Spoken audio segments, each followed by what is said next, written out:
ölkəmizdə şəhərsalma və memarlıq ili elan edilməsi və Birləşmiş Millətlər Təşkilatının Ümumdünya Şəhərsalma Forumunun 13-cü sessiyasının Azərbaycanda keçirilməsi vahid və məqsədyönlü yanaşmanın mühüm tərkib hissələrindən biridir. Azərbaycan qlobal şəhərsalma proseslərini daim diqqət mərkəzində saxlayan bir ölkə kimi bu sahədə innovativ yanaşmaları uğurla tətbiq edir və müasir urbanizasiya çağırışlarına çevik reaksiya verir.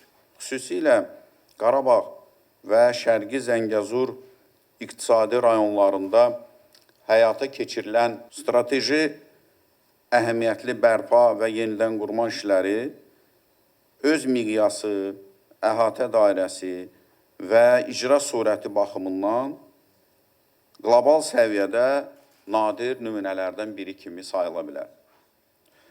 Azərbaycan Respublikası Qida Təhlükəsizliyi Agentliyi öz fəaliyyətində qlobal çağırışlara çevik uyğunlaşmanı təmin etmək məqsədi ilə müasir tələblər və beynəlxalq standartlar əsasında qida təhlükəsizliyi sisteminin davamlı təkmilləşməsinin prioritet istiqamətləri kimi müəyyən edilir. Bu yanaşma çərçivəsində risklərin idarə olunması, innovativ həllərin tətbiqi və beynəlxalq təcrübənin inteqrasiyası əsas fəaliyyət strategiyalarımızdan birini təşkil edir.